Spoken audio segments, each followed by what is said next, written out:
Welcome to another episode of Hey Listen here on the 4Gamers Network. Today we're recording episode 8. I'm Kevin Shepard. Chindocha. Doug Rubio. And alright guys, so first topic today that we have is, I was reading the other day, I know you read it. Nintendo filed a patent for a discless system. Wow. Yeah, it kind of caught me off guard. It sparked rumors that what if Nintendo was going cross-platform. I mean, obviously that's way out there, and I don't think they will. But that blew me away too, a discless system. I mean, we all know, especially in recent years, discs are becoming obsolete. Right, especially with the whole, digital And if Nintendo did that to me is them taking a jump way ahead of the competition. You guys are still playing with discs, we're gonna get rid of them. Yeah. And it's going to make the console more versatile because there's like the less moving parts, the sturdier it is, that can break down easily, cheaper probably. Yeah. The only thing is, are they gonna have any type of media storage? Well, I read the article and I saw the little drawing of boxes, and it said that there's going to be a slot, kind of like how back in the day you used to put little cartridges. Yeah. There's going to be something along the lines of that, maybe an SD card or something to transfer, data. Mm-hmm. So from what it said, it's not going to completely make it to where you won't be able to buy, physical games and stuff to put it in there. You're still going to be able to do that, but they're just getting rid of disc altogether. I think it's a good bold move, on their part. I do. I mean, this would be great. So, there's also been a rumor that what if the NX is going to be? So, Right. if the NX is going to be, I wouldn't be opposed to the NX being discless. I wouldn't be opposed to that at all. I mean, and I'm kind of happy for Nintendo because Nintendo led the way. Nintendo was part of that, you could say, revolution from when we were younger when they first introduced, discs to console gaming. Before. Yeah, they did. They're the one. Yeah, I would agree with that. So why not them be the ones to be like, you know what, this is the next step in gaming. Let's get rid of this altogether. And if they do it, other companies are sure to follow after. Yeah. But okay, with that being said, what does that mean for our, the companies out there who are still selling these games, stuff like that? How long will they stay in business after all this are obsolete from all consoles? AKA GameStop. GameStop, they're just going to move to a more digital, market. Would they even have a chance of staying open as a physical store, or they probably move to just being like a domain or website? No way. They'll still stick around for a few years on older stuff. They might even just go back to sell all retro stuff. Do you think GameStop might become a retro store? Maybe. Just to stay in business. Yeah. I wouldn't be surprised at all. Well, because we talked about it, I think, was it a month ago? Yeah. We were talking about how GameStop, they started selling the retro games, going back into that, partly just because, it's becoming obsolete. And, people will buy retro games. Yeah. For example, I found out that Red Dead Redemption, the game for the 360, is still selling, and it just hit that. I think it's 10 million copies sold. And that game came out a while ago. I owned it. I played it. It's a good game, but I think I downloaded it. I can see GameStop becoming a retro store and selling just merchandise like the statues and equipment for gaming, headphones, right. headgear. They're still going to make money off of accessories. Yeah, so I think that's what GameStop will become, is just an accessories type place and other miscellaneous things like the plush toys they have, the little Funko Pop figures they have, T-shirts, stuff like that. gift cards and all that stuff. We'll still buy your live membership. Strategy guides. Yeah, your strategy guides, but see, the strategy guides have kind of become obsolete. Only really hardcore old school gamers will probably still buy those. I bought it for The Witcher, but that's just because it was really thick hardback, a little handbook. And why not? Especially today now, we have these walkthroughs and playthroughs on YouTube and everything. Right.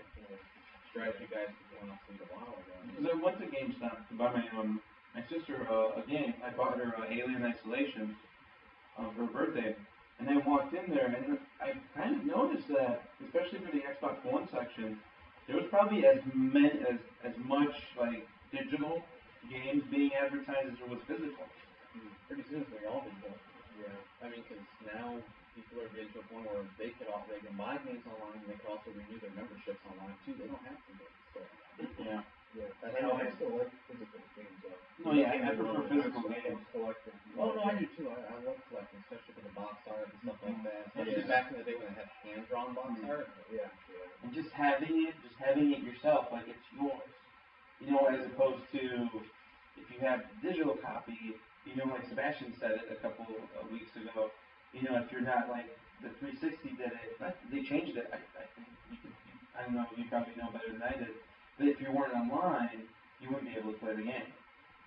I haven't tried it. I always have a live membership, so I'm never without it. Right. So I mean, I actually can. So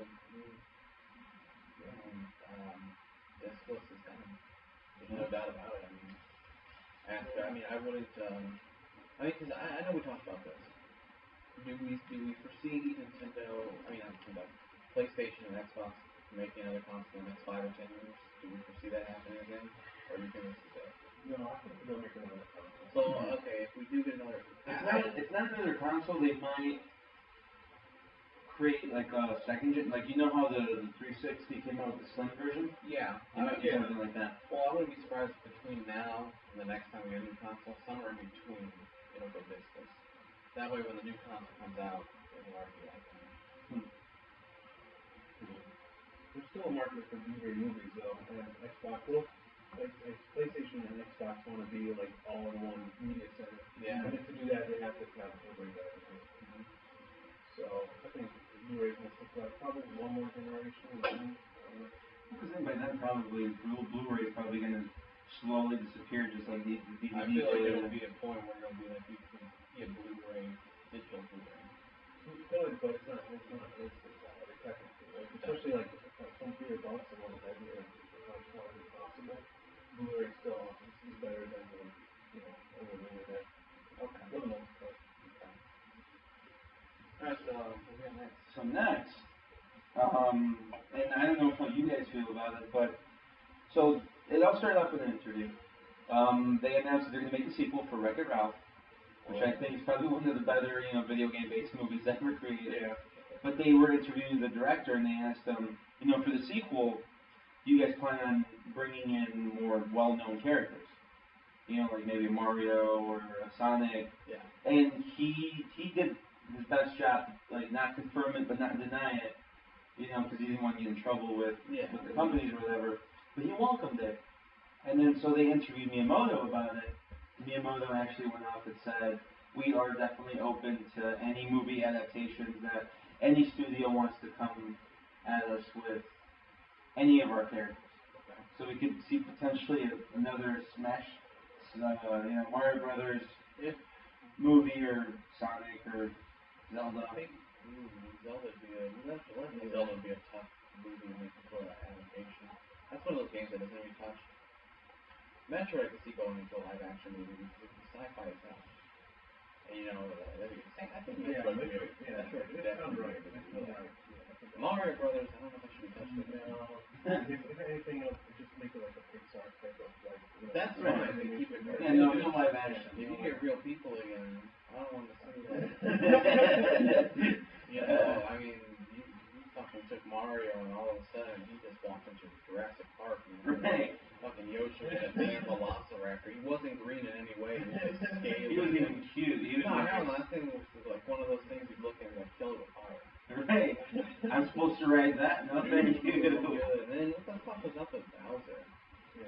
He was a human, and then he like fucking animorphed into this damn, dinosaur little thing. He looked like one of those kids who came out of like cartoon Animorphs. Yeah. Oh god, I forgot about that. Yeah, books are good. I love the books. I was obsessed with the books. Okay, I had the Game Boy game, dude. They made a Game Boy game? Yeah, dude. Back in the day, it was Game Boy Color. I was obsessed with those books. That and Goosebumps. Holy shit. That was awesome. Cartoon was cool, the game was frustrating. I don't know how I feel about that movie that's going to come out with Jack Black. He's got okay movies, but he's not like my favorite actor. Right. He kind of comes off Because they announced the movie and then they also announced the game that's going to come out for the Xbox and PlayStation. That ties into the game. Okay, so how the hell is the game gonna play? Is it gonna be almost like a Telltale game where it's like almost like point and click? Yeah, it's gonna be like a point and click adventure. Okay. Yeah, I'm not. Such as the world. Yeah, ruin our challenges, why don't you? Yeah, thanks. So, since we mentioned Metroid, I didn't put it on here, but it just clicked in my head. So the same people that created the video for Sonic and Mario and Pokemon, an Unreal they Engine did for an Unreal, Metroid. yeah, that thing looked. What? They did an Unreal Engine for Metroid. The same people who did those other ones. I haven't got to see it yet, but That, I tagged you in it. yeah, I was barely looking at it. That looks like a legit game that I would probably, if it came out like at this moment, I would leave this podcast, go to the store and buy it. I think we'd all leave just the camera running. Right, just because it looked up to date, it looked current. It didn't look too like. I bet you if you were to show it to somebody that wasn't aware that game was originally created, years and years and years ago, they would probably think that it was, a game that just came out, and shiny and fresh. Yeah, Nintendo needs to take notes. Like, this is what we want, right? Not the crap that they're putting out on 3DS. Yeah. But do you think that a game like that could run on the Wii U? I'm not thinking like this. Because Wii U is like not that much better than the last gen. Well, maybe not the Wii, but maybe the NX. Maybe, So but looking we've already Nintendo's still basing themselves in the realm of cartoons. Yeah. Video games, very cartoony. But Metroid distinctly contrasts that. Yeah, it was the one game that stood look out. Look at today, we got fucking Federation looking some cheesy ass of Right. It was never cartoonish. No, of course not. It separated itself from its flagship games like Mario and things like that. It was the one game that I feel could go toe to toe with. It was like all the other first person shooters of that day. Yeah. And I wouldn't be surprised if they do something like that, just because Nintendo's quiet right now in terms of what they're doing, but they're slowly giving us clues. Well, you gotta think there's only been a month since a lot of that. Right. So, but they're slowly giving us clues about what the NX might look, and I wouldn't be surprised if NX comes out and we're all blown away by, everything that we expected Nintendo to do, they do the complete opposite. Because nobody would, how can I explain this? They're not creating all this hype for the new NX. Yeah. So they're not putting that bar up. So there's nothing for them to meet. So they're, they might just throw in all the chips like Microsoft, and just next thing you know, put us all off guard. Yeah. Or maybe that's just me hoping that they do make it a Metroid game. I mean, as far as an Unreal one goes, I know they try to give Metroid a more realistic look with the Prime series. Yeah. But Did you like those? I didn't really play them. GameCube literally came and went when I was younger. It didn't stick around for long. It didn't necessarily die like let's say the Dreamcast, but it just wasn't around long. It was around. It was just under the balance out of PS3. Yeah, the GameCube didn't really get as popular. And I don't even remember there being a wide variety of games for GameCube. Maybe just because, like I said, I was playing like Super Monkey Ball Jr. and Mario Sunshine. There were some damn good games on the system, but I still say Mario Sunshine is my favorite. I don't care what any of you say. Hate on Mario Sunshine. I personally like the Luigi game. Yeah, Luigi's Mansion. I love that one. With the little vacuum and I love it. Dude, Luigi's Mansion was great for the fact that Luigi was the main character. And I've always been pro Luigi. I always played Luigi. I never played Mario. Which is weird because I'm the older sibling.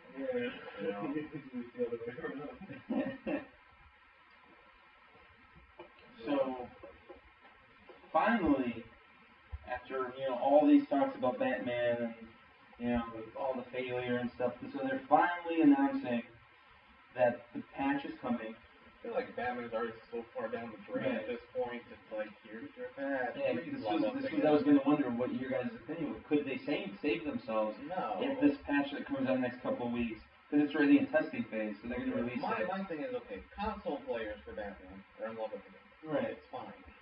PC gamers basically, they don't care. I feel like if they're like, fuck you guys. They're coming out with a patch now, and it's almost like, hey, here you go, please forgive us. And it's like, no, it should never happen to begin with. Right. You guys should have had your game tested. free of all the glitches and the bugs and ready to go. It should never have had that happen. I feel like the world is moving on, just because there was like an online service where you can buy games. I forgot the name of this the online service, but there's like a website online where people like you can buy games kind of like Steam. But there's something else, but they're already offering to all the people that bought Batman, the digital copy. They're going to offer them a free Metal Gear Solid 5 copy for them buying such a crappy game. So I mean, if you have companies like that already giving up on Batman and trying to regain the trust of their customers because they know it's a failure. The hype for Batman is just so gone now that it did good just for console. PC is barely died. It's just rest in peace, Batman. So yeah, basically, and that was the wrong way to handle that franchise. Even though the console version did exceptionally well. That was such the wrong way for them to handle that franchise after everything that's been through the last, how many years now? I'd say that they're probably going to stop. They're probably not going to make another Batman for a while. At least until the whole Batman vs Superman hype, and they'll probably make like a game along the lines of that. And I don't know. I find video games that are adapted from comic book movies suck. Yeah. Avengers ever just sucked. Yeah, except Spider-Man. Here we go. The one that was based, the one back in the day based off Tobey Maguire's was good, and then the one based off Andrew Garfield, I actually enjoyed that too. Especially because you got to unlock all the different skins and everything, and I thought it was great. Oh, it sucked. Batman was good because it wasn't based off the movie. Right, it was his storyline, not like fucking the Batman Begins movie.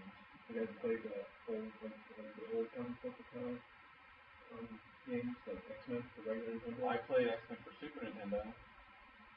Which one was that? I don't remember the name. It was called X-Men something. It was Super Nintendo. The arcade, the arcade. You can only play as like 6 people. It's a Gambit, Beast, Wolverine, I think Rogue, and Storm. And there were some good X-Men. One was like dancing. Yeah, that 8-bit. You guys remember the old, like, what was this arcade X-Men game? It was like 6 players, and the screen was like, kind of like 3 screens, because it was. Oh, you remember some of the arcade? Mm-hmm. It was like, it had like all the the same characters and the side of Jubilee and added them. And I think that's where you get the famous line in the because it was Japanese that people now made it. And they had that made us say, "Welcome to die." What the fuck? Okay. No, I didn't play it. Like I said, most games that are adapted from Hollywood movies just suck. Yeah. Spider-Man was done good because, I don't know.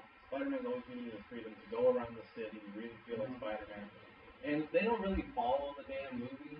They have the main characters from the movie, but they give you all these side missions with all these other villains. So I always thought Spider-Man was done well. So Spider-Man and the Batman games are good. Spider-Man's always come out with its own games, like Edge of Time was great. Right, yeah, it's always about original stories. Edge of Time was great, and then Shattered Dimensions was pretty good too. I heard that one. That one's pretty awesome. I mean, hopefully they do come out with something new. It's something original.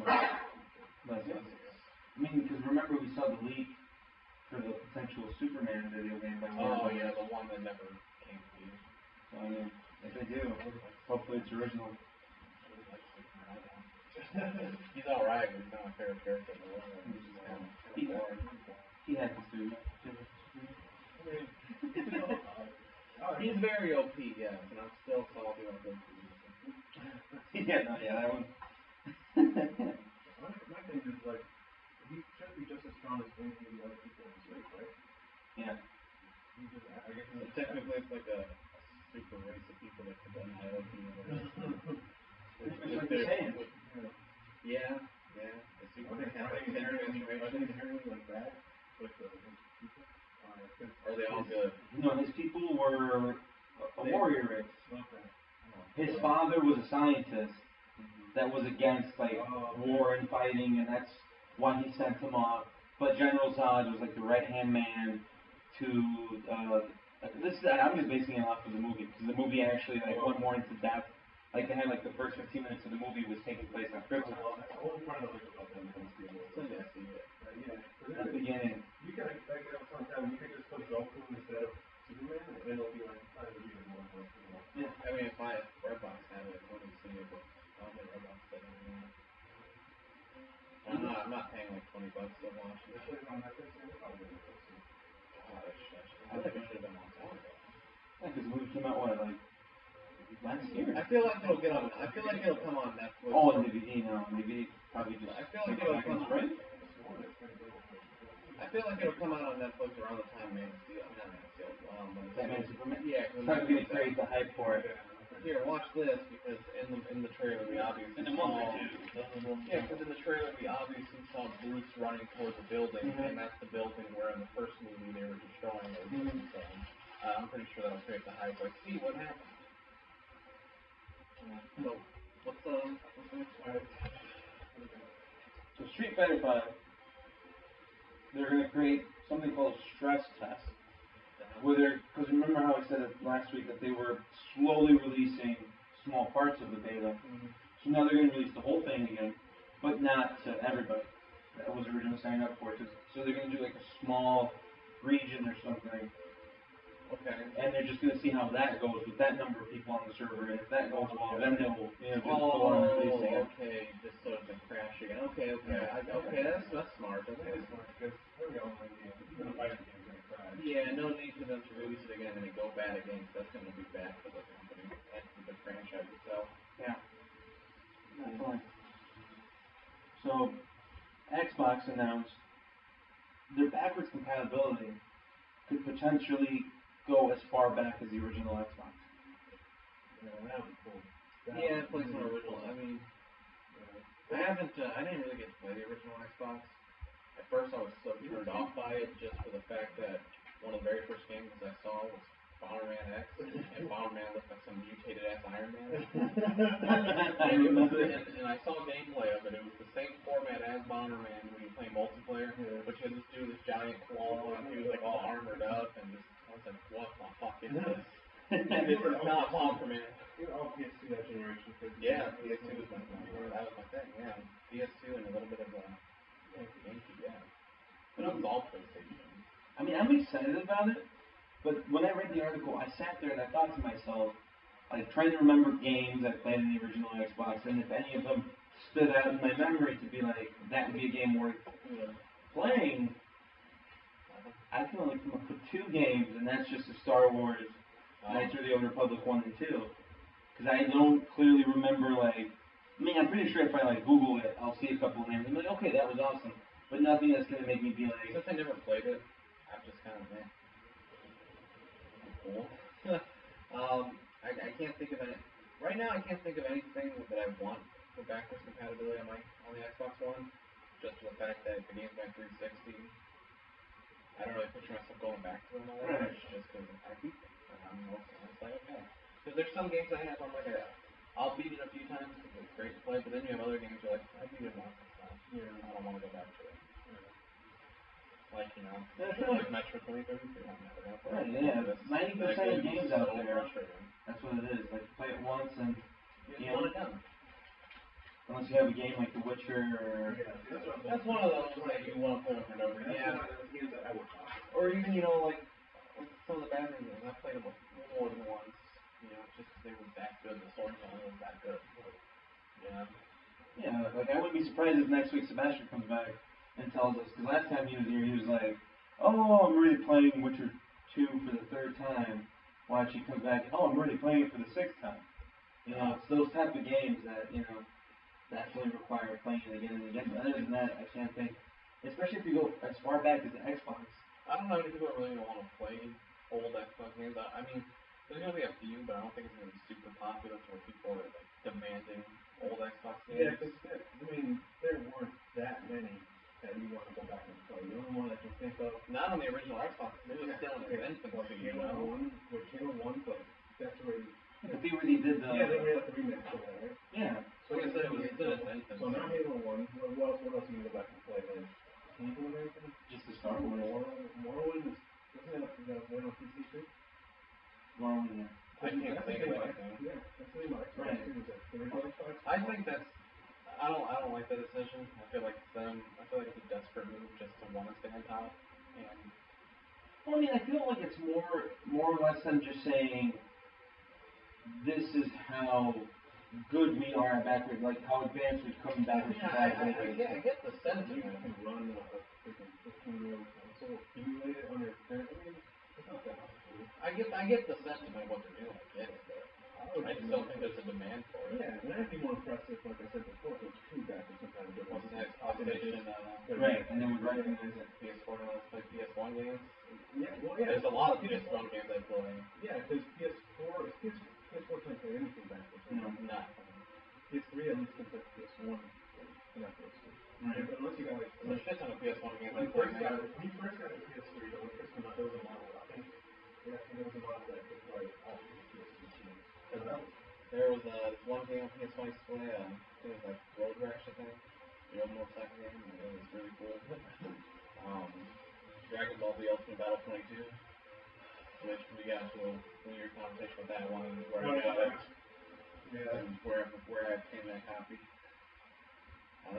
Modern Rail was on PS1 at one point. Oh, yeah. PS1, that generation, PS1 was probably the top. PS2 was probably the top. PS1, we got the 64. Yes. And Yeah, I think it was PS1 and then the 64. I think everything and down then there, Sega. yeah, and then Dreamcast, and then now Dreamcast, I think it's Yeah, and the Xbox came in, but the PS2 still took that PS2 one. dominated the crap out of Xbox. wasn't until last January. I think when the 360 came out, they finally learned a thing or two and said, okay, cool, this is how we'll compete. And it was because, Sony was so confident that they thought they saw $600 console, Yeah. And that was what determined me.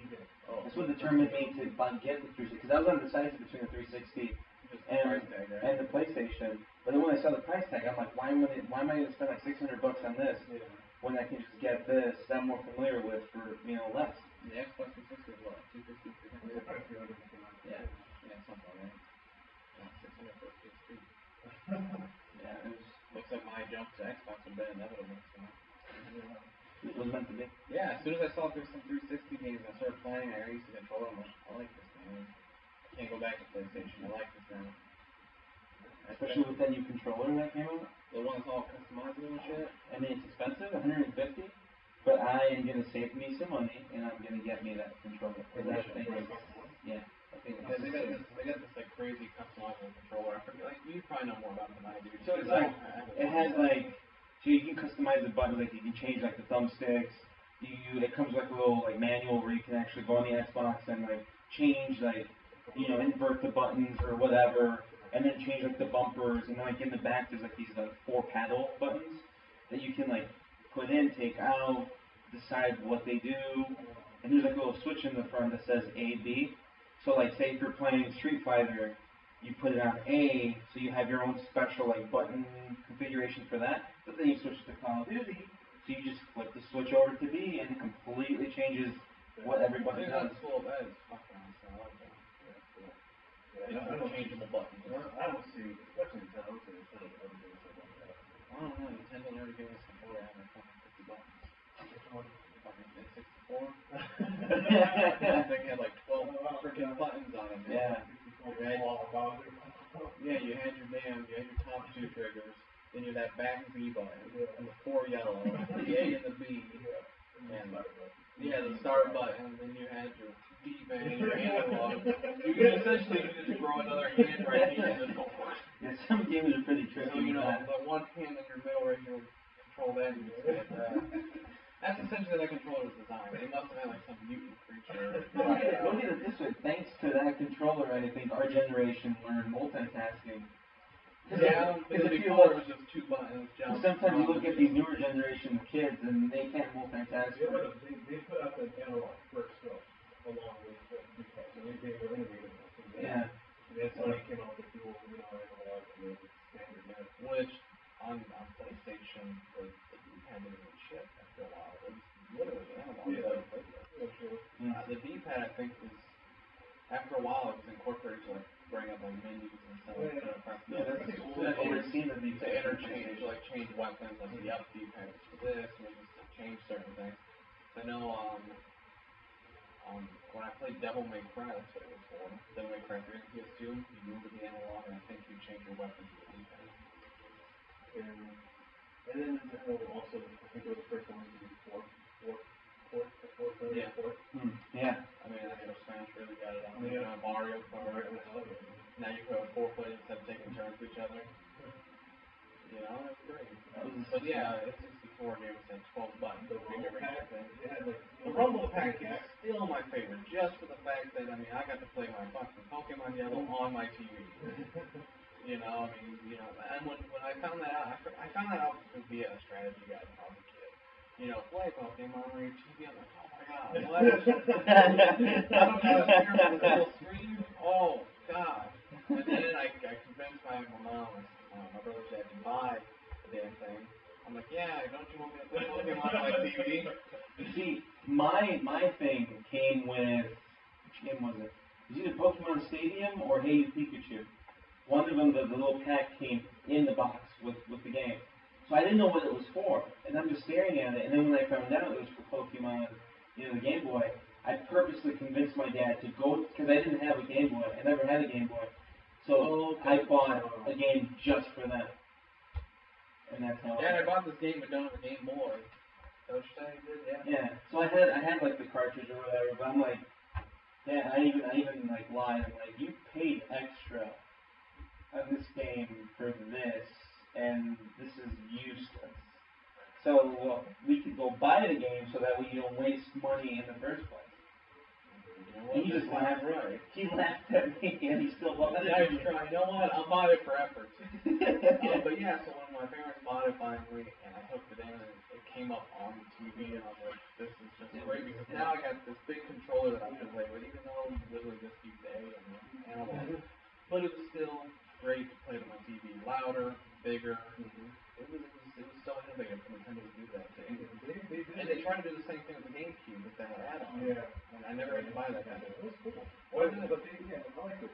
But even going back to Super Nintendo, they had the same thing, the Super Game Boy. It was like a cartridge that you put into the Super Nintendo and then you could use it. Game Boy selfie camera. Right? The Game Boy print or whatever. Yeah, that's good. But the Super Game Boy still has that too. But they were innovating back then. So hopefully Nintendo needs to start getting that mindset. Yeah, and I feel like they are with the whole discless thing, and you know. Even back to regular Nintendo, they just had the craziest add-ons. Like, speaking of like Pokemon and the whole Pokemon tournament, I feel like we need to go to Pokemon Stadium at this point. Now we're like 700 Pokemon. Nintendo needs to bring back the Pokemon Stadium. Well, I mean, from what I saw from the Pokemon tournament, it looks just like a Pokemon Stadium, so I wouldn't mind if that is the Pokemon Stadium we've been asking for. I mean, I just like the old format. I mean, yeah, Pokemon. And I think it'd be kind of cool to do it the way they used to, where you would incorporate, because back then when you also hooked in your Game Boy games, I think you could also play Gold and Silver on this Rumble Pack. Yeah. And because you hooked in your Game Boy games, the cartridge into the Rumble Pack, it also would bring in your Pokemon team from the Game Boy into this Pokemon Stadium. And that was another reason. That's right. I got the little pack with Pokemon Stadium. Stadium. Your team. Right. See, what would be cool about Pokemon Stadium now is with the whole online thing, be able to instead of just playing with someone in your house, you'd be able to play with all these people all over the world. Pokemon Stadium with your own set of Pokemon, you know. I mean, I love it. Even though I'd probably get rage on it because I'd probably be getting my butt kicked by like a 12-year-old. I mean, I haven't played it. I haven't really played 12-year-old kid in Asia somewhere. I haven't played Pokemon competitively in a long time. Yeah, I mean, my sister still has my old Pokemon deck. Oh yeah, oh god. Yeah, I don't know. She kept that deck, my Yu-Gi-Oh deck. Oh, dude, I was a beast of Yu-Gi-Oh, man. Jeez, my Yu-Gi-Oh deck is set up. That's tiny now. Alright. Alright guys, so Doug did leave, but we did get Sebastian G back in. Hello everybody. So just jumping in, we're going to kind of talk about the last topic we did with Doug, just because I feel like Sebastian's going to have a lot to talk about. So Xbox One, backwards compatibility, they announced it could essentially go as far back as the original Xbox. And I was telling the guys, I was trying to think of games, and for some reason my mind was just going blank, and all I could think about was just Knights of the Old Republic. Because what else is there to... Yeah, I actually didn't get to play the original Xbox, so I really have nothing. Right, so it was just a bunch of awkward silence between the three of I us. was telling him, I was all PlayStation 2 back then, because when I first saw the original Xbox, I got so turned off by it, because I saw Bomberman Zero, whatever it was, Zero, or whatever. Oh, yeah, I remember that. I crazy, remember like, that. mutated Iron Man looking. Yeah, When I saw that, it turned me off completely, so I did not go that way. Yeah, Doug has an irrational hatred of Microsoft. I don't know why, but he has anything that competes with like Sony and Nintendo, he has an irrational hatred. He was that way against Sega when Sega was around. So anyway, I won't get into it. He's not here to defend himself. Yeah, obviously there's a killer library on the original Xbox. A lot of people don't realize that, but you want to count out everything that was re-released, like Halos. All the Halos were updated, re-released. Who cares? Forget about all that kind of stuff. But if people want to go back and play things like you said, Knights of the Old Republic, anything by BioWare, so you're talking about Jade Empire, Knights of the Old Republic 2 was Obsidian, I think, right? Yeah. Ninja Gaiden 2, all the, there's 2 Dead or Alive, I think, that were on the original Xbox, or maybe 1, there were 3, was on the original Xbox. Okay, so 4 came out for 360. Tom Clancy was huge. It was a huge Ubisoft franchise. It was Ghost Recons, it was Rainbow Sixes, and it was Splinter Cells. A lot of them of which have never been updated. Right. You know, they just made new ones. They just stayed in the Xbox. And then you've got cult classics like Phantom Dust and Jet Set Radio Future, right? Like Sega, yeah. And another kind of a cult classic. It didn't get great reviews, but I used to see a lot of people on message boards were really into it. There was this game by Capcom called Automodelista. Do you remember that? It was a cell-shaded tuner racer game. So it was kind of like Gran Turismo, but it was all cell-shaded. It was interesting, but that goes even more to the cult area of cult classics. But yeah, there's a lot of cult classics that never got ported over. A lot of great sort of American PC-ish RPGs that were introduced to the console audience on the Xbox. Morrowind, Elder Scrolls 3, which still, to this day, as old and dated as the graphics and the system are, is still considered to be the best Elder Scrolls game. Yeah, people still play it. Yeah, Shenmue 2. Oh, there goes another Shenmue. Shenmue 2 is the... 8 weeks running, Shenmue is made on the Every week, that's the definitive, we will always have a Shenmue reference. That's the definitive, right? That's the definitive port of Shenmue 2 is the Xbox version. So, there's plenty. There's plenty of stuff. Nice. Okay, So it is worth going. Then I can retract my previous statement because he said that it was a bad decision. I felt like, since I didn't play it too much, I felt like it was them grasping at straws, almost like a desperate move to stay on top. But now that you've mentioned the library, I can retract that statement. But I think in your defense, we're both right. Okay. Because replayability when it comes to old games has a lot to do with, because first of all, nobody's making money off these games new anymore. Nobody's going to buy a new copy of Knights of the Old Republic. Right. Okay? Nobody's going to buy a new copy. So they're not going to make any money off these games. I doubt they're going to try to release them digitally. It's a possibility, but I doubt it. I don't think it's worth to make it backwards compatible all the way to the original Xbox unless they are releasing original Xbox games digitally, the way PlayStation Network releases PSX games digitally. Does that make sense? Yeah, absolutely. Yeah. So you are kind of right about that. It has a great library, but they are now probably considered retro games. You know? Yeah. Speaking of which, we were talking about that earlier about Nintendo talking about discless and whatnot. We were talking about once discs do become obsolete, what do you think happens to places like GameStop? Do they become a retro type of place, just selling accessories and merchandise? Alright, I was trying to think about this without making it personal because I hate GameStop. I mean, I do too, but... I worked there. Did you work there? God, no. I worked at GameStop. I tried to once, and when the guy told me it was season only to let me go, I said, when I was a teenager, I worked at GameStop, so I got to see just everything behind the scenes. I understand how much money they were bringing in, as opposed to how much credit they were giving you to trade in games. You know what I mean? Yeah. It's just the whole thing. It's just a whole system designed to take advantage of people who just don't have the money to buy games.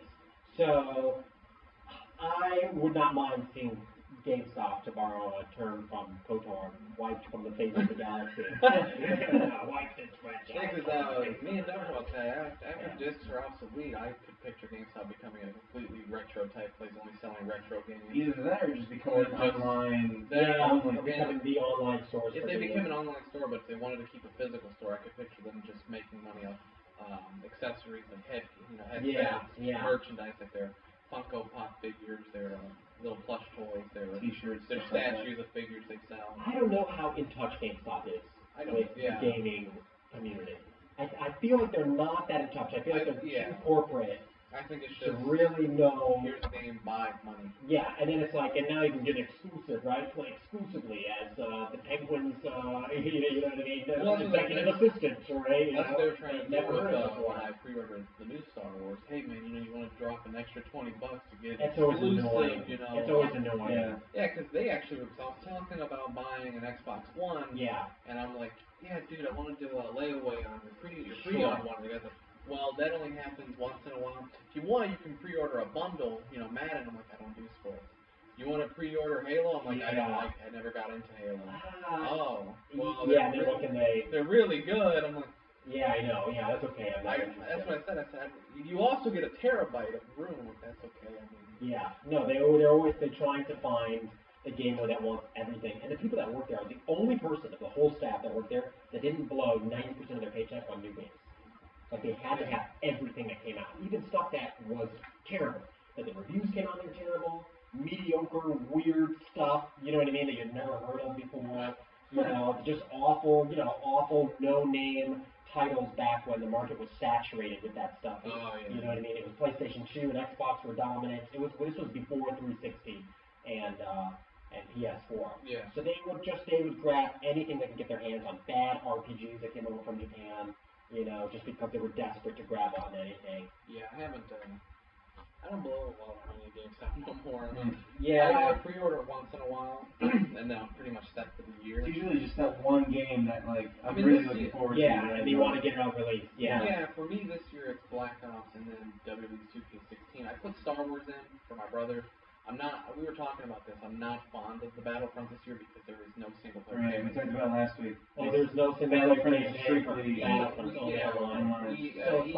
So it's like the original Battlefield 1942. Yeah, EA released a statement saying almost nobody wants single player. Okay, that's fine. Well, but then do you believe EA? Because almost nobody. Who are you talking to, EA? Right. According to what? Yeah, their staff, that's what they're not trustworthy. EA is not a trustworthy company. No, so when they released that statement, I'm like, you're kidding me. A lot of us want single player. Don't get me wrong, I like online play, but sometimes I like to play alone. Right. And then they released another statement saying that they created a division within the EA to create a Star Wars RPG. Oh, interesting. Okay. So maybe they're going to make a game, Battlefront's going to be online, and then this new RPG. Sure. That's what I said last week, is that their way of saying, crap, we're sorry, here, we're going to make I'm not saying that EA makes bad games, they make great games. They do. They release awesome but stuff. As far as their statements go, some of the games they make are great, other stuff they just publish it. Yeah. And it's really great, they make really great games. But they're not trustworthy, they have a history of that, they had a history of taking advantage of people. I think they were like one of the big pushers of the activation code, right? So to go online, you need an activation code. And online, like activation code. So, I'm sure the game will be good. But the thing is, I'm not too concerned with that because I played Titanfall. And that game was online only.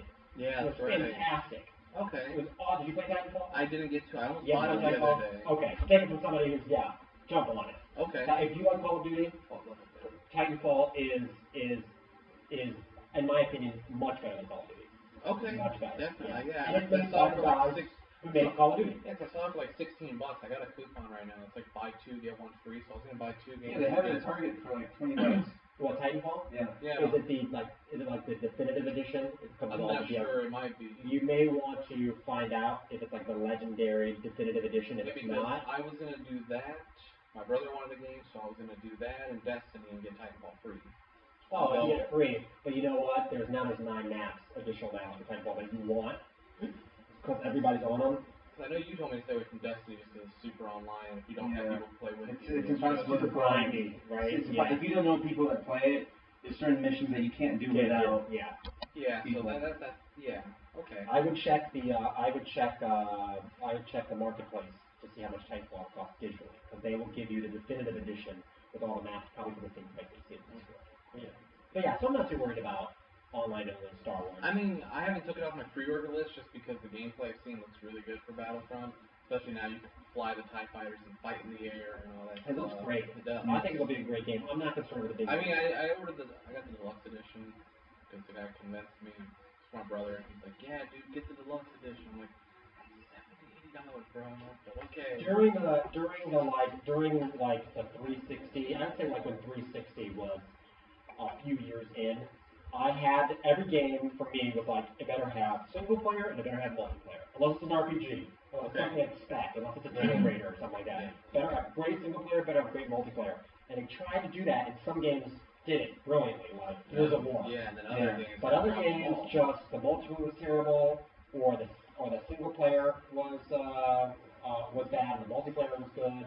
Republic Commando is another game. Yeah. For original Xbox, right? That's original Xbox. Yeah. That was fantastic. That game was awesome. Yeah, that game was awesome. Jedi Academy Yes. was another good one. So yeah, we didn't even think of all the Star Wars games. So, but now it's like now they've played games like Titanfall, and before that, Battlefield, which were online only, and their online was great. That's good enough. If you can make a good game and it keeps you entertained being online, go for it. If you can make a good game and it keeps you entertained offline, go for it. I don't need to have both any longer, But other people might feel differently. And for Nintendo, that's what our original topic was, to release a system that's digital only. There's a real convenience to that digitally. I don't care what happens to GameStop at the moment because GameStop is not the end-all sale game retailer. Yeah. So I don't really care. But digital only is very convenient, but I don't trust it because you can lose everything. And they just You mentioned can lose that's everything. Yeah. You will put all this money in. When I sign out of Xbox Live, if I take my console with me to another country, to another state where I don't have internet, and I can't, my games literally in the library immediately turn into demos of that game. Oh wow. The licenses can only be pulled off of the internet, which is not fair. No. Which is not right. You know what I mean? Because I paid money for these things, and that's something I feel people will take advantage of. Okay. So that's dangerous to not have the disc in your possession. Yeah, that's what I'm worried about too with the whole. Obviously, I don't think there's no stopping it. We're going towards all digital. It's inevitable. It's gonna happen. That's the crappy thing. Cause and it's like Doug was saying. Not only is that bad, but we also like collecting too, our physical copies. Like back in the day when all the box art was like drawn and everything. Yeah. It's nice to collect it, when you have a physical copy that's yours. You just own to it. see and be like, that's mine. You own this. I paid for this. It's like they're having a collection of like first edition covered books. It's like they're classic pieces of artistry. Yeah, I think agree. in a way today it's almost a nostalgic feeling. Now that we're going more towards digital, just having a freaking physical copy is almost in a way nostalgic. Yeah, I think for us probably, I bet you there's younger people that don't care. Yeah, They didn't grow up with us. They grew up having to be able to buy crap on their Xbox. But for me, it's so thrilling to see like a perfect mint condition. Like go to the yard sale, there's like take a Saturn game. My thing is I always like going to the stores and reading the back of the case. Yeah. And little pictures on the back. See what it looks like. Tell me how many flavors it is, right? That's for me. It's super nostalgic. I sit down like, oh man, this looks really good. Reading the back of it looks great. Yeah. So we do lose sort of the collector's incentive. Of going and buying. Because when I bought State of Decay. Yeah. I was going to get the Xbox One version, and I went to GameStop, and I'm like, oh, I get State of Decay, and they were trying to ring me up for the digital copy. I'm like, I thought that they announced the physical copy. Yeah. And then first the chick was like, no, you only have digital, blah, blah, blah. And then the other guy in the back that I kind of know, he's like, no, we just got a shipment of the physical. Oh, there you go. And she was like, and she asked me, she's like, why would you want a physical copy? Digital's so convenient, blah, blah, blah, blah, blah. And I'm just like, but I don't understand that argument. You already came to the store. Right. What are you talking about? Yeah. I would be like, I just came. How is it more convenient now that I've come to the store? Right, You well, know what why I else mean? would I Oh, go to well, I the would just say, yeah, They just ordered it from Xbox Live. Yeah, I would just say, but okay. I'm so happy leaving GameStop with actual things. Yeah, I physical was copies. reading it and I was in the car. Yes. You know what I don't like today is back in the days, I mean, I know nobody rarely read them, but I like little booklets they come with. Yes. Instruction manuals. Yeah, Instruction booklet. like Witcher 3 it has one Has that's like one. literally Like this thick okay. inside Witcher 3. Yeah. Back in the day with a couple, maybe 6 pages of instructions, then it would give you like backstory, Right. character profiles, Oh, yeah. certain things, Especially different if weapons in the yeah. game. If And it was a fighting game, it would have like parts of the move set for each character. yeah, exactly. You could look up and you'd be sitting there. Now some games don't even And come with a who booklet. can never forget the back of the That's book, true. the last 3 pages, the notes section. Yeah, Oh, we can actually yeah. put notes. When you write your cheat codes That's down, right. or you know how to Before the do this. internet, where you need to record your Yes, yeah. You're trying to draw those Mega Man symbols in the grid. Yeah, you know, right. you look at the grid and you're like, I used to do that. It's like, oh, I can't figure out. Yeah, like especially on SNES, my brother's dad. Oh, it was just filled with a bunch of different stuff for codes for in the game to the Mega Man. Yeah. How to do this, or like the Disney's Goofy and Max game that came out on SNES. That was a great game. It was awesome. Goof Troop. Yeah, and then you'd have. Or the Tropical Islands. Yeah. It's like a puzzle, like an actual puzzle. Yeah, you play with 2 players where you two like players. throw stuff to each I think other. I have that at home. I still have it. Do you? I have We're gonna have to play that. Yes. We're gonna do a Let's Play. I still have that. I I still have that. And it is like the whole thing is a puzzle. So like, you know, one guy would go here, you gotta throw this. Yeah. They You have to pick it the have, right way. They have certain puzzles, and so our dad just had all this crap written down how to solve these puzzles. Wow. Okay. You know. Yeah, that's old school, man. So yeah, the notes section. Yeah, that's something also we lose by all. Yeah, this we lose the physical sort of quality of having something. Yeah, and the You know, way to be able we to used to reach out and touch it. Yeah, the way we used to do things, I feel like is also just kind of fun because it was like you had to put so much more effort into it when you're writing your stuff down. Yeah. Now, I mean, I don't know. I guess. But that's everything. Yeah. Anything that goes in our new digital age, you lose, you know, sort of the ethereal, you know what I mean, quality of something. Yeah. Well, like I said a while back, you know, our generation, gaming was more of a lifestyle. Yes.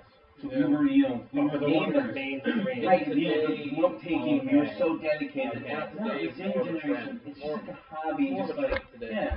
You know? Yeah, but they make the games to appeal to those people Yeah, too, of course. so they can Yeah. jump in. Of Right, course. and just Yeah, go you're right. for It was you a know. lifestyle for us today. It still is a lifestyle for us because I don't find myself going through YouTube to look up walkthroughs that much. Okay. Unless the game is just that unbeatable, Yeah, I that's not- will. yeah. But they don't make them that beautiful anymore. No, They make them you easier. usually get an entire freaking tutorial now, and it's like, what happened Yeah. to where you had to just jump in and figure it out yourself? Yeah, they don't do that anymore. They hold your hand all the way along. Yeah. Tell you what buttons to press. I They mean, remind you constantly how to grapple up to something. You know what I mean? Yeah. Batman does does that. that a lot. Instead of you remembering, you always have a little icon Yeah. there. Some games will be like, remember, you can blah, blah, blah, do this. When you're like halfway into the game, and it's like, no. Yeah, that's the whole dumbing down. Well, so they can reach the masses, and that's why, and it works. That's why things are mainstream. We didn't have that on SNES. Oh, today. no. You either beat the game or, you know. Yeah, you can't figure out how to play Out of This World, right? Where to go, right? Yeah. And how to break out of the cage and save the other Like aliens. with the Goof Troop, I mean, it was puzzles. You had to really think Yeah, on it your was- feet yeah, it to was pass serious. those puzzles. Yeah, those games were difficult. Mega Man was difficult. And Mega Man was difficult. Castlevania was difficult. Yeah. You know. Goof Troop, especially because you had to sometimes kick those damn blocks around and figure out the puzzles when you're kicking the blocks and you have to put them in the right order. Sometimes you'd have to reset the whole game because you kick Yeah, the block because in you're the in the wrong wrong place in spot. the track. Yeah. Yeah, and you can't move. Yeah. You know, now there's a way around all that. Well, we'll see what happens. Yeah. In the future, you know, because we don't know yet. It's all speculation if Nintendo's going completely digital. If right? Nintendo does do I it, mean, they already filed the patent. You have like a little diagram. Yeah. if Nintendo does do it, I wouldn't be surprised if other companies like, well, let's jump on this too. Oh, let's do If it. Nintendo's But that doing brings up the whole thing that, you know, like the Xbox just barely got on board with the whole Blu-ray player being inside the system. Well, I wouldn't be They're not surprised going to if want to they- drop it. Well, as far as discless goes, I think the games will be discless. I think they'll keep their Blu-ray and all that. Yeah, I don't think the whole Well, maybe console not will be this generation they'll drop it. Probably they won't drop it this generation. Yeah, if they do drop it, it might be like you said, they go to like a slim version like they've been doing. You know, Like how the 360. Yeah. Oh yeah. Wait 5 years. Wait 10 years. And that's what I told him. Yeah. Between now and the next 5 or 10 years, because I'm pretty sure we'll get another console out of Microsoft and Sony. Between then and now, I say somewhere in between is when they'll go completely discless. Okay. As far as I'd say decade. They'll push these consoles first. yeah. These the 7 years, 360 and the PS3 went as far as they did. Yeah. These new ones can go even farther. Because the demand is still kind of there for physical copies. It's there, it's hanging on. Because the demand is still there for 360 games. Yeah. You know, I don't see the 360 dying out at least for another 2 or 3 years. It's gonna be a little while. Yeah, not until the library gets killer on the Xbox One. Definitely. Yeah. So the next thing, I think you might get a little excited about. Get excited. See, we're getting I don't know what it is. Sebastian's excited. I don't know what it is. So apparently, It's better be good. 3D Realm and Gearbox, they were having a lawsuit over Nukem. Oh. I immediately am against 3D Realms. I'll tell you why after you. But so apparently that was the reason why Duke Nukem Forever stuck so bad, because there was a lawsuit. Because they shared. The reason. Oh, the lawsuit, I everyone. didn't know that. It was the lawsuit. That's why. Now we all know. It was the law. Because there was they both owned the game, but they each owned like a different part For of it. how long? How long were they at this with each For other? years. I mean, it didn't For say 10 how long, years? but it said for a very long the game time. was in production for like what, 20 years? It's in production for Very, very long time. And the lawsuit really picked up because Gearbox essentially owned most of it. Okay. And then 3D Realm tried releasing its own little spin-off game a couple years back. They would allow it to happen. And it didn't happen because they got, part of the contract, they got authorization to release a game that was titled one thing, and their spin-off game was titled something completely different. And then Gearbox said, no, that wasn't part of it. You better get rid of that game, don't sell it, don't make money off of it because that's infringement. So now they went and they finally, closed the case or whatever, and now Gearbox owns 100% of Duke Nukem. Ah, okay. So now, and the thing that got me excited at the end of the article said, and this is good news because their next project is already underway. I kind of let Duke Nukem go a long time ago. The other thing is so the originals, right? The big ones were originally it was like Doom, Wolfenstein 3D, Quake. Yep. I don't know if you guys remember Hexen or Heretic. Yeah. Yeah, Heretic was awesome. Yeah, Heretic. Wow, that's okay. Yeah, Hexen and Heretic. Duke Nukem was the end of that generation of that style of first-person shooter, right? Because Duke Nukem was the end, and then GoldenEye was the new generation. Yeah. Right. And they both met on the Nintendo 64. Right, because the best version of each both met. Right. I remember having Duke Nukem 64. Yeah, there was only one version of GoldenEye. So, but yeah. So the thing is that how many of those have carried over, or that we cared about carrying over? So Wolfenstein carried over, and they released a few games, and they weren't that great. The online multiplayer of the original Xbox was great, and then they did not this last one, but the one right before it. Do you remember what I'm talking about? So the one that just came out is called what? The New Order. Wolfenstein: The New Order. They made another one called Old Blood or something. That's an expansion pack. Okay. So yeah, but the New Order is the most recent. Right. And they said it was pretty good. And it's original. It has an original spin. It's like the slight spoiler. This is the very beginning of the game. There's the whole premise, that sets the game up is that the Nazis won World War II. That's the premise for that, right? They won. They took over the United States, and now I think the New Order is based in the 50s, where he's part of this resistance. You know what I mean? In the U.S. So it was a good game, but it wasn't great the way Wolfenstein 3D was great. Back in the day. It was big. It was huge. It was huge. And the Doom 3 is the last Doom that came out.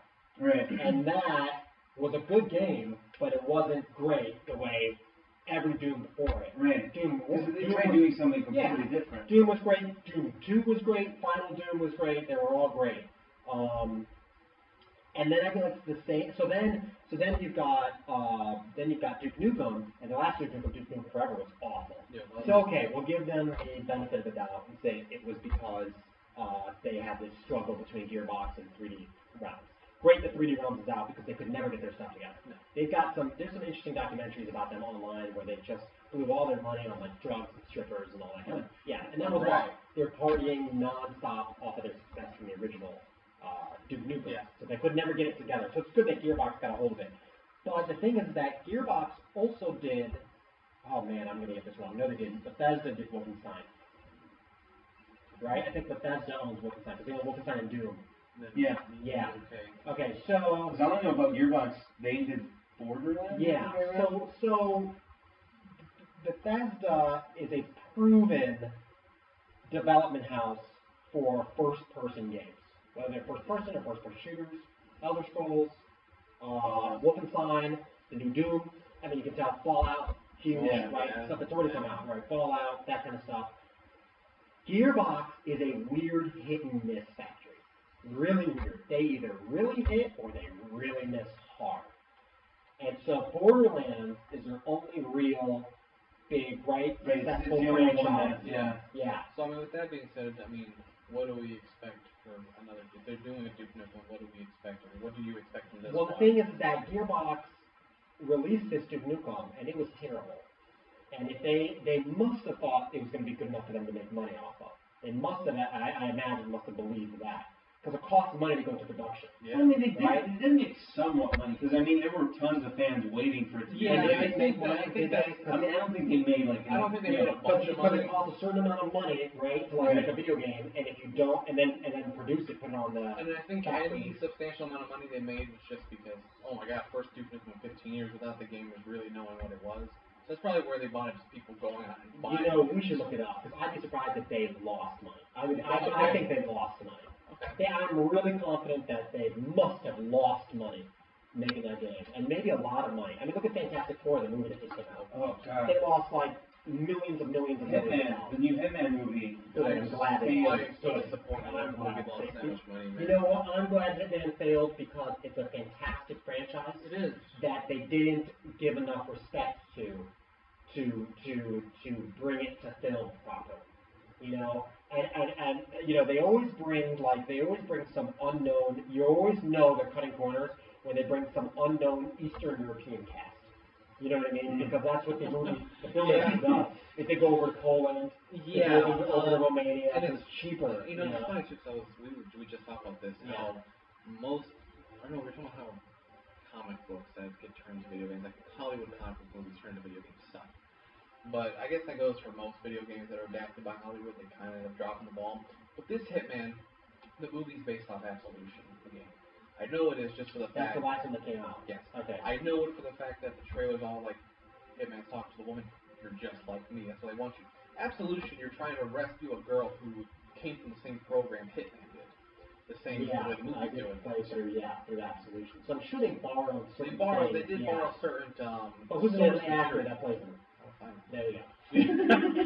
And the guy who played previous Hitman, I knew him. Is a well-known actor. He is. The guy playing previously. But as soon as you start putting in bullet time, and you start putting in things that Hitman would never go into, he's not going to be. There's like a scene in the movie where he's surrounded by like the entire police department in the middle of an intersection. Hitman is supposed to a hitman. He's not supposed to be seen. He's not supposed to be Neo from the Matrix. You know, with his old slow motion. Yeah, they try to do that with everybody. They try to do it. So if you actually put some intelligence into the film, the way that they do for the video game Hitman, the way where it's all about being impressed by your own ability to achieve some elaborate vantage point or setup. Yeah, that's the thing. The game actually scores you on how well you stayed stealthy, how well you took out people without making noise or being unnoticed.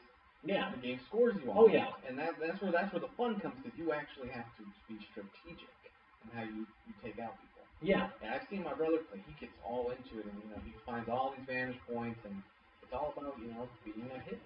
If you can look at other movies in Hollywood where they're not hitmen movies, but where they have assassins or hitmen in them, and they do their scenes where it's really interesting.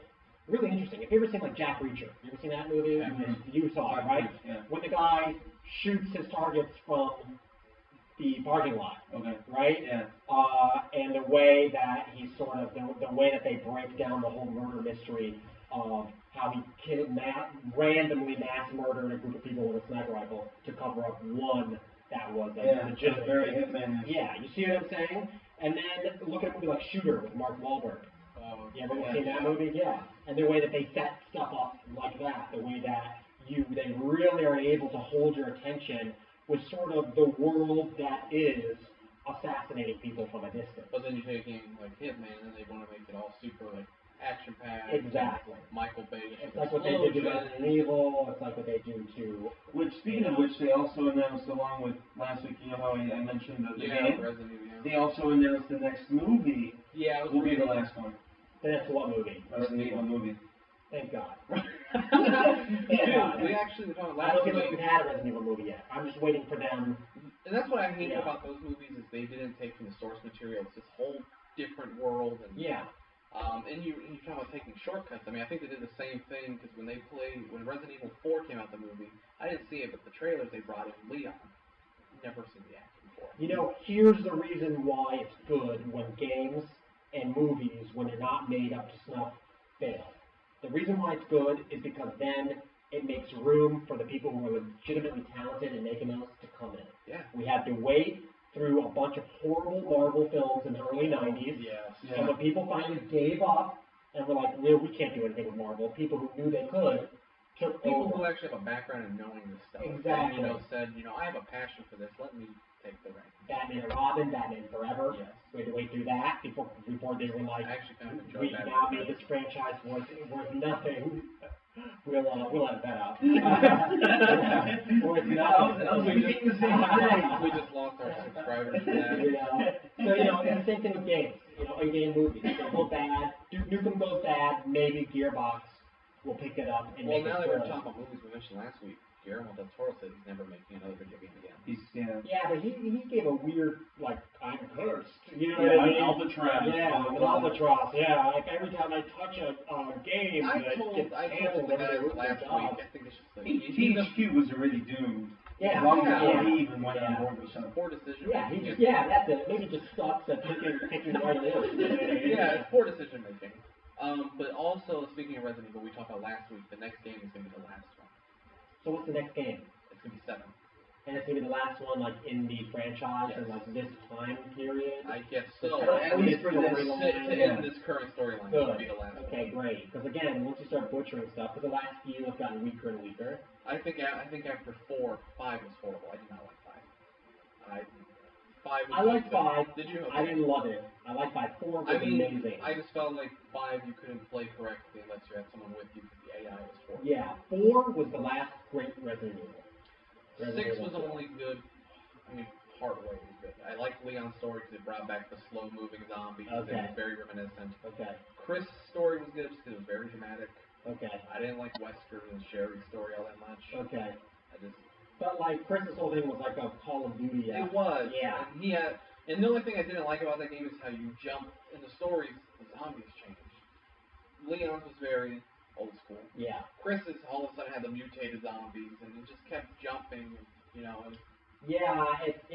it's people not being able to be consistent. No. It keeps it together. So 7 is going to end it, and I'm assuming Ada's going to be the final villain since she's the one who was like the main villain. They lost me.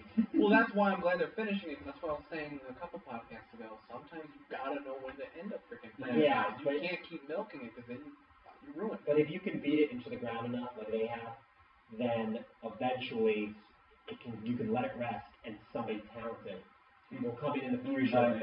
So what would you want to see? A reboot of it, or you want to see someone take off in a whole new story? I want to see. I've been talking to Doug about this, and he's like, I don't like that at all.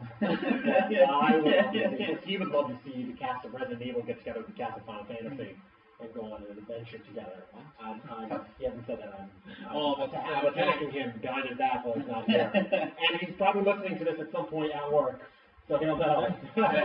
But, no, I would love to see a What If reboot. And so, if you remember, it was Alpha and Bravo. Yeah. And Alpha goes in to look for Bravo? Is that what it was? I think Chris it is Alpha, was. Chris and Jill are Alpha team. Chris, Jill, Wesker, Barry, Alpha team. Yeah. Yes. And they go to look for Bravo. I would love to see a What If Alpha got sent in first, and instead Bravo has to go look for them. That would have been really cool. And it's a different person who makes all different decisions, and so everything, the thread of narrative and destiny goes in a different direction, but you still recognize the locations, and you still, because everybody makes different decisions. Yeah. And I think the key would be, so I think Rebecca is Bravo. Yes. So I think the key two would be Rebecca and Forrest. Okay. Because Forrest is, do you remember Forrest? He's the guy who dies in the balcony. Yes. He's pecked to death by crows. Yeah. And then in the remake, Resident Evil, the HD remake, he comes back to life and he hunts you through the mansion throughout the entire remake. I would like a that one, super zombie. And he's a demolitions guy, so you can't shoot him. Oh. Because it's shot with grenades. So you just have to avoid him or use the knife, and he always comes back to life. Wow. Yeah. So I would love to see a what if, Alpha was lost. And you see him, Chris is dead. You know what I mean? Yeah. This is Chris's blood. You know what I'm saying? Whose blood is this? Yeah. Chris is dead. These people, maybe Wester's dead too. So he can't perpetuate the scheme because he got himself killed. Yeah. And then you get to see what happens as Forrest and Rebecca unravel the whole. Yeah, I mean, for me That's personally, that's I wouldn't mind. That would actually be awesome. Yeah. For me, I wouldn't That mind. might bring me back to the whole franchise. I'd go back in a second. Yeah, for me, I wouldn't mind seeing a reboot, but not of the current games that have. Maybe reboot in a way where it's all different, new storyline. That would bring me into all different characters. Maybe bring in a few cameos from other people. Okay. A few, not everybody. I could see that. But a reboot of the entire series, different plot, different storyline. Again, different characters. It's like an alternate dimension. Of that. Yeah. Exactly. Anything along those lines, I'm always interested in. Yeah, different people see what again, what decisions these people would make and how. Maybe span it out into 4 games. Not only go past 4. Right. And see how that story would take place and how it all breaks out, how it ends. And I was telling him for Resident Evil 7, I don't see Resident Evil having a happy ending. Oh no. Not at this point. I don't care. Yeah, I mean, that's what we were talking last week. At this point, I don't see the game ending with. Quote Sebastian? Yeah. I think we were talking about Mortal Kombat and you said like everyone's dead. Yeah. So my way to like 7, I think, is going to do that. Reboot, because they disapproved it. I'm like, why not take it to space? What, Resident Evil? I don't have like Resident Evil. Everyone's too much that space. I want to hear this. Everyone. By the way, it's a classic 90s, for those of you who know, it's a classic 90s movie executive idea. Who's like, we can keep on to this franchise, I gotta bring it to space. That's the one that I don't agree with space, Jason, space. Oh, geez. I digress so much when we're talking about. So, this was my idea. Yeah. So they have, somehow the final boss battle, whatever takes place. Yeah. Somewhat like NASA related, like a rocket ship, right? Gotcha. All the characters, for some reason, are there, just like in Mortal Kombat. Gotcha. Next thing you know, everyone's dying left and right. You see bodies laying everywhere. Okay. And then there's like 1 or 2 survivors, and they're able to get on the rocket ship. Rocket ship takes off. You end up like on the moon. Yeah. They land on the moon. For some reason, they're able to. And Resident Evil continues on. And it continues because they think they're saved. And there's like a secret not. base on the moon that NASA was secretly doing, so they can live and tunnels and stuff. And that's been infected. And that's infected. With the T-virus. And then there goes the next. And now you're in space. Resident Evil. I just feel like Resident Evil is a franchise. Yeah, I feel like Resident Evil is a franchise that should not go there. And then it would connect to Doom. Yeah, that's okay. True. That you just connect it to Doom. Because that's what Doom was. And then it should just become Doom. And then it slowly just filters into the new Doom, and then we don't worry about Resident Evil anymore. There you go. And you can kill off all the Resident Evil characters in the first chapter, in the first 10 minutes of the new Doom game. They're just all dead. Just everybody's dead. Then just Doom. Well, because in the beginning of the Doom, wasn't there like a team that went in to check out another team? Yeah, and it was led by Dwayne Johnson. Yeah. Right? Oh, yeah. The Rock. Yeah. So maybe that's the alternate like thing that you guys were talking about, the whole Bravo and Alpha thing. Oh, there you go. And it just turns into Doom. Yeah. Yeah. Because one team is completely I feel killed like off. we could give you any game, and you could take it to space and turn it into Doom. What's another good game that's like overstated welcome? I feel like Assassin's Creed is on the fringe. Oh, right? Assassin's Creed is way overstated. Assassin's Creed keeps moving forward those generations, doesn't it? It does. And the far away I got from this. I got this. I don't know where to go, but I'm curious. Yeah. So you know how like every Assassin's Creed game is a different period of time. Yeah. Watch out, somehow they're able to get the main character dude to look into the future. Oh, that's brilliant. And they're already in colony, so there you go. Space murder. Conspiracies and Illuminati comes into Well, see, I could see that. I could actually see that happening for the fact that the guy who's like working on Assassin's Creed says, "I want this game to go all the way into 2025." Like he wants to keep making the game all the way up until 2025. There you go. He wants it to just continue. By 2025, you gotta be in space. Right. There's really especially with Cyberpunk being around the corner. It's not that Cyberpunk has become huge lately. So yeah, I wouldn't. I mean, imagine seeing like a fucking steampunk-looking Assassin's Creed-looking guy. I can see that. But I feel like if you take something into space, it's only a matter of time, because you're gonna be mining the moon and all that kind of stuff. It's only a matter of time before you mine too deep and discover a portal that leads to hell. Right? and then demons are gonna not only do you got Doom, take over that, and I feel like that'd be a great segue into Doom. Assassin's Creed. So you're not Resident Evil Assassin's Creed, you got the Doom universe. I'm thinking of another different franchises that have overstayed their welcome. It all just goes to Doom. And then once they go into hell, you'll see the Resident Evil cast. They're all there. They're all in hell. Dwayne Johnson comes out of nowhere smiling. Yeah. I mean, I don't agree with that guy from Assassin's Creed because I feel like that's pushing the game too far. You want to keep making it for like the next decade? Well, because how are you going to do that? Because it is money, but after a while... At the rate that they're jumping into the history, like this next one's going to be, what, in England in 18-something, what was it? Syndicate? Okay. So you can't create games, like eventually you're going to have to do something, like I said, where it's looking into the future. Yeah. Because they're going to catch up to People are, I feel like people are getting bored of this whole past crap because... They're not even following their main storyline anymore from the first one. Next thing you know, they're going to do the whole Desert Storm war back in the day. Oh, yeah. You know, it's called Matt Groening syndrome. The dude creates The Simpsons. Yeah. Just going to milk it forever. They're just going to, there's all these different franchises. We're super digress. I mean, I played Assassin's Creed, God, what was it? Maybe 2. And I enjoyed it, and then when I played a little bit of 3, that one was Then I played a little Black Flag, and I couldn't stand it. Yeah. I couldn't They lost it with Black Flag. Black Flag, the freaking playing mechanics were so weird, especially when you gotta try and do the ship thing. Yeah. Well, it's the same formula, is what it is. As long as it's the same formula over and over. It's repetitive. Yeah. What else you got? What else is going on? So this next one, I thought there was a pretty good idea from Microsoft. Mm-hmm. So Microsoft is teaming up with a development company called Pressplay.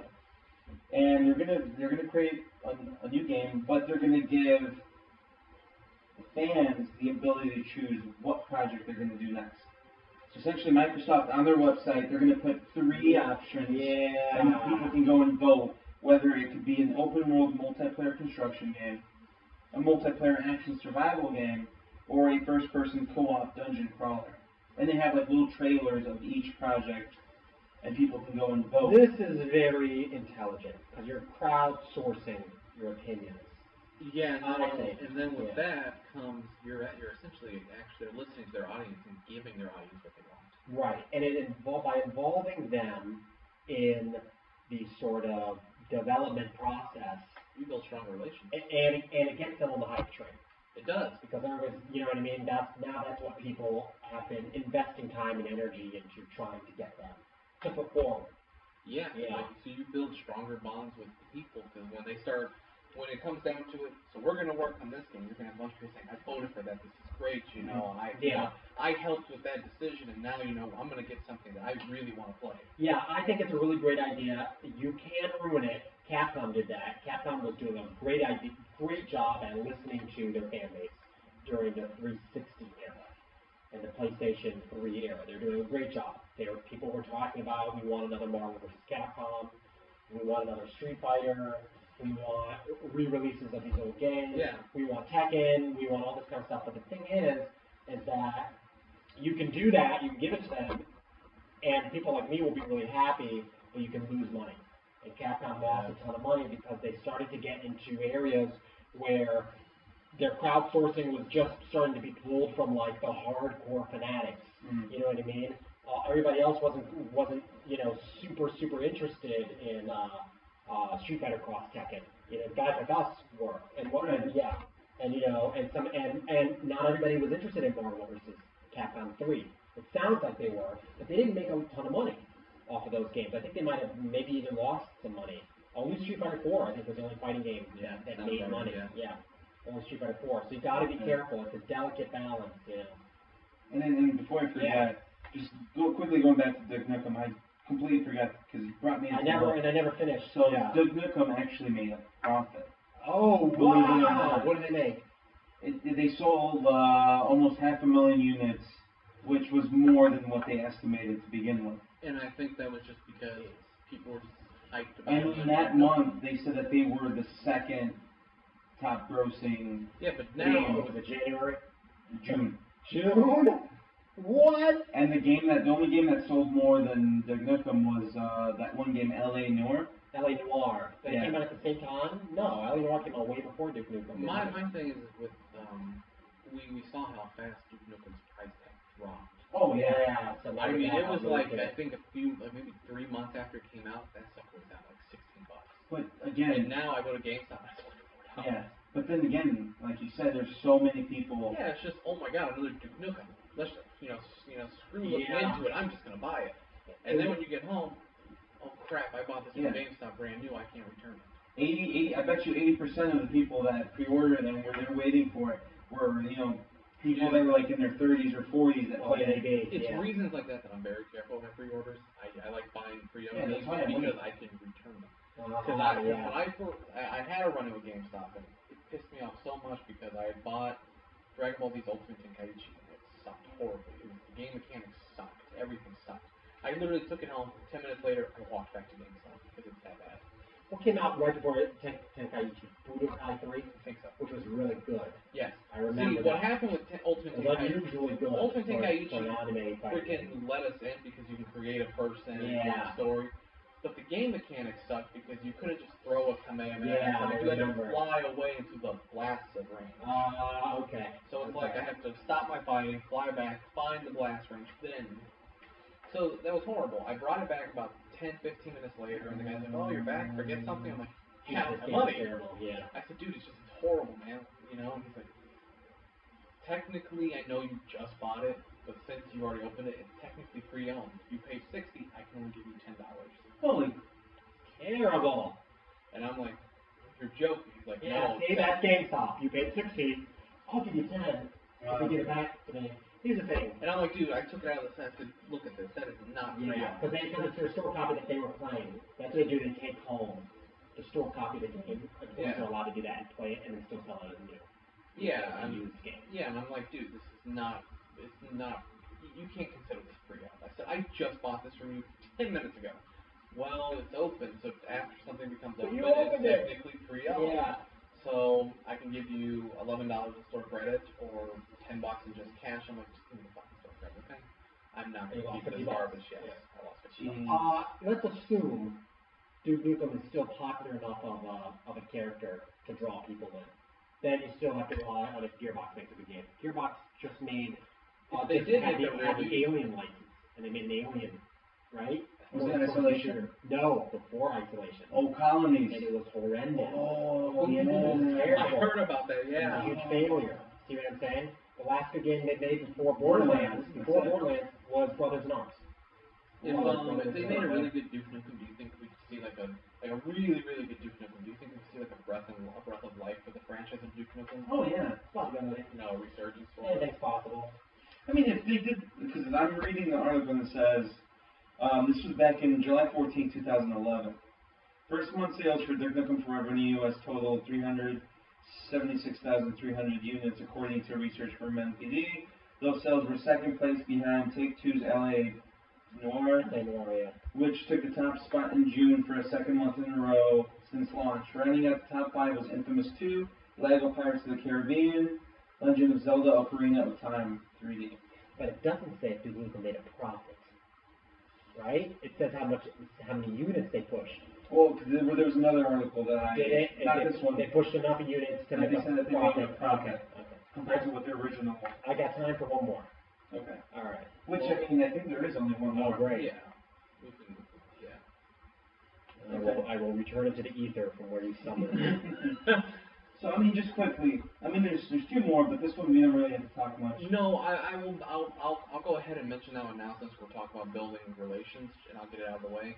Nintendo had released a statement about their mobile gaming division and how they plan on building stronger bonds with their younger audience. The mobile gaming, they're saying, is essentially for the younger people Who can't own their own console. And it's a way to build a bigger audience with their younger generation. So after saying that, Nintendo, I don't know if you knew, they were making like some type of medical devices to connect with the Wii U for like the Wii Fit or whatever. Yeah, I remember. Like, They've been trying to do that for a long time. So they dumped that project completely, and now they were out putting all those funds and time into mobile gaming. So that makes me think we should get some good games, not just some like Mario Temple Run or your graphic coins. Okay. So I think we're gonna Yeah. get some good stuff. Nice. Yeah, that'd be nice. So with that being said, Okay, so this last one, I kind of hope Doug was here because he's the PlayStation fanatic. Sure. He probably would have gone super defensive on me after me saying this. I'm sure you would. But Are you listening, Doug? I'm sure you are. You I have a feeling he's gonna have a follow for this next week. snarky PlayStation, Nintendo loyalist. He'll write a comment in the comment section defending. So Enjoy, yeah. So they interviewed, what was the guy's name from Xbox? Tim something? Oh man, I don't remember his last name, but I think you're correct. But he bold statement saying, we are at this point better than the PlayStation 4 for 4 reasons. Let's hear them. Crossplay. Because of the new Windows 10, Xbox One users can now play with PC and 360 users. Okay. PlayStation can't do that. Cross-buy. If you buy a game on your Xbox, you own the game on your PC. You don't have to go and rebuy it for the PC. Okay. Again, PlayStation doesn't have it. Backwards compatibility. They just released all the way back to the original Xbox. Yeah, PlayStation 4 doesn't have backwards compatibility. It's going back to the PS1. Okay. Right. Yeah. And then the final one, which was proven at Gamescom, I don't know if you kept up with Gamescom, Microsoft's coming up with a shit ton of original first-party games.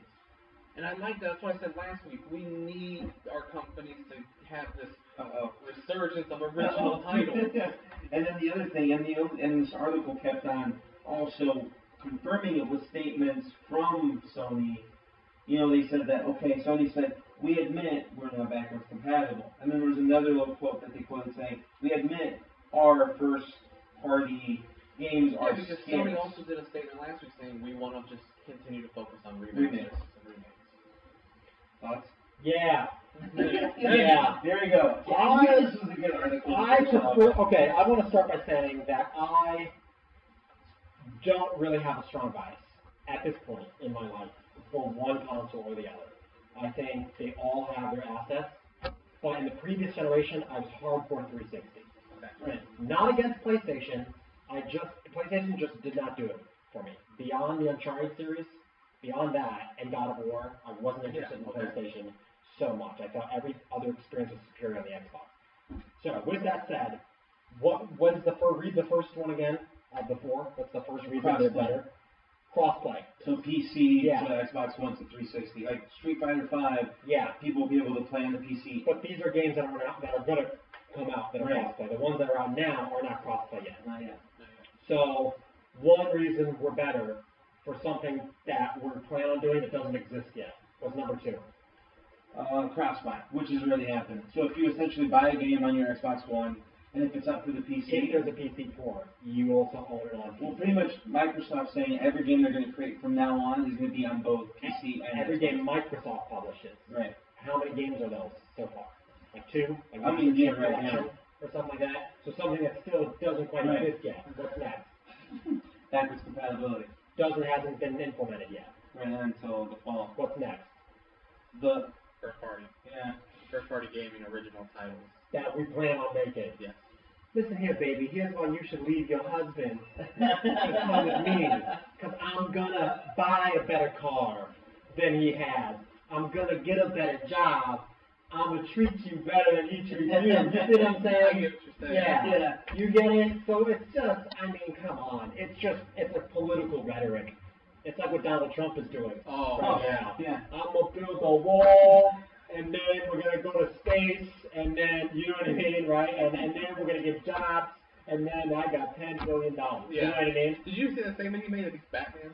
Andy's Batman. Yeah, Andy's Batman. Yeah, telling that child, I am Batman. That was hilarious. Yeah. I thought that was really funny. Yeah. But that's sort of the thing. It's like you're trying to convince people that your console's better for things that don't exist yet. And it's so easy to say that, and then those plans get pushed to the side. Okay. Remember this? Here's why we're better than PlayStation 4. Connect. Okay. Right? I never bought a Kinect. Never. Yeah. And then never people wanted to. didn't want to let it go. Even though the community did not want to embrace it, they refused to let that thing go. And then finally they were like, fine, you can buy it without Kinect. Like an angry child. Yeah, like an angry child. Right. Yeah. So again, I think that it's. I played Xbox One, PlayStation 4. They're both strong consoles. The Xbox One is not a weak console; it's a strong console. Yeah, and that's each console has something that makes it good. Yeah. It just depends on your preference. But if you think that a year and a half into these, it's right, it hasn't even been 2 years yet since they've released, right? A year and a half since these things have been released, that you are already definitively better, get out of here. At a year and a half into Sega Saturn versus PlayStation, the magazines, I kid you not, Game Informer, EGM, all the magazines that don't exist anymore, were all talking about how the PlayStation was doomed to fail any day now because the Saturn was killing it. And here we are. Where Sega no longer makes consoles, and the PlayStation 4 is like the biggest selling thing in the market. Just true. Okay, so yeah, I agree with what So you're this is all speculation. This guy, don't believe you have something until it's in your hands. Right. Don't buy into promises and so on. So it's exciting that these things are going to be coming up. Well, if they are able to implement it the way that they're saying, I mean, that's just if it does work out. Right. If, then I can Xbox will say that. Okay. What if PlayStation implements things that are equally as alluring in the same amount of time? Well, because so far the only thing that they announced was just that they're going to continue making remakes. I feel like PlayStation's just keeping it quiet, whereas Xbox is kind of throwing all the chips down just because they want to be dominant. And I am a PlayStation. I mean, I'm an Xbox guy, so it's it's kind of tough to say that they're almost acting desperate by throwing all the chips down. So you can't buy PSN games, old PSN games, to play on your PS4? Can you play PS3, PS2, and PSX games that are purchased from the PlayStation Network digitally? Unless I think only if they have it in the store. Right, but do they have old games in the store that you can play on your system? I mean, I don't have. It's not backwards compatible when you put a disc in to the PlayStation 4. But if you can still play old games through PSN, if they can release them, then who cares? It's pretty much the same thing. I mean, the list of games they released alone on PSN for PlayStation 3 was fantastic. Yeah. Right. It was like every PlayStation game and PlayStation 2 game you really wanted to come out. So it's all PlayStation could equally say, here are the 4 reasons we're better than the Xbox One right now. PSN and our old back catalog of games that you can download right now. Remote play with the Vita. You could throw it out to your computer, but with us, you can throw it out to your Vita. You can play anywhere on the go. And Project Morpheus. Okay. We've got VR technology coming. None of these things have a hold yet in the PlayStation world, except maybe PSN. That's Xbox. Yeah, none of those things have a hold in the. So it's all just blah blah So blah. Xbox blah, is blah. literally just. Yeah, I'm Speaking of sorry to devalue. Oh no, Speaking of PlayStation, Douglas almost got excited. I told him, man, I kind of want to make the jump. He's like, really?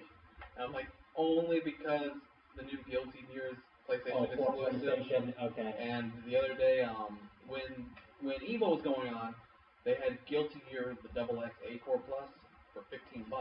Now that Evo is gone, it's only $4, so I bought it, and now I'm super into Guilty Gear, and I played it years ago, but now that I've been playing it again, I'm super into it. And he's like, really, you're gonna make the jump? And I'm like, I mean, it's a thought, but I still like my Xbox. I have more games on my Xbox that I like, and PlayStation hasn't done nothing for me I for a can while. convince you to come back.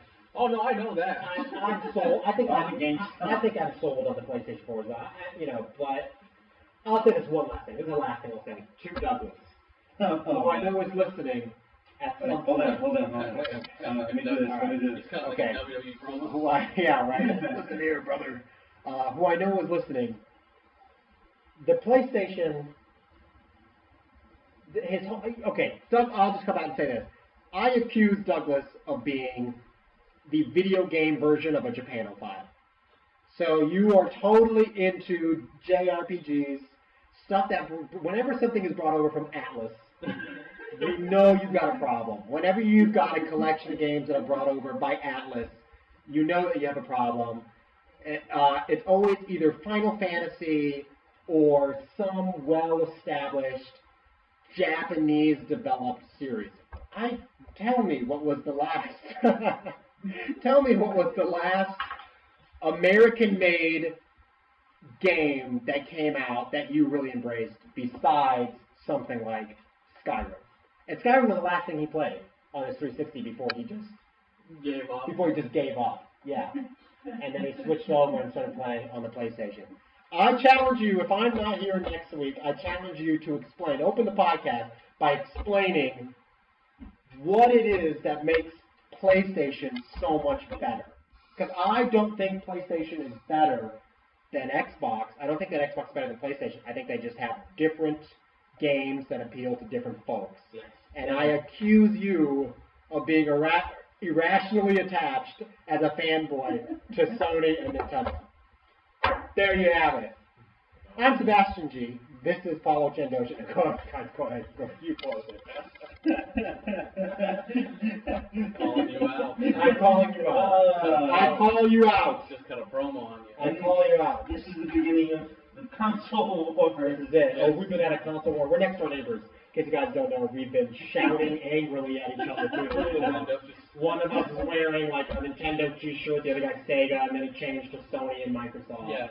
And now mine is a neutral gray. And he still wears the colors and proudly. he still is, yeah. I accuse him of still being attached. He's like an old gamer war veteran. He is. He's an old. You couldn't let the war go. Spain. You couldn't let the war go, could you, Doug? I did. The war is over. Wears his blisters proudly from years. I really am figuring I'm digging a deep hole for myself. I don't know what he's gonna say next. Probably gonna put me in my place. But let's hear what he has to say.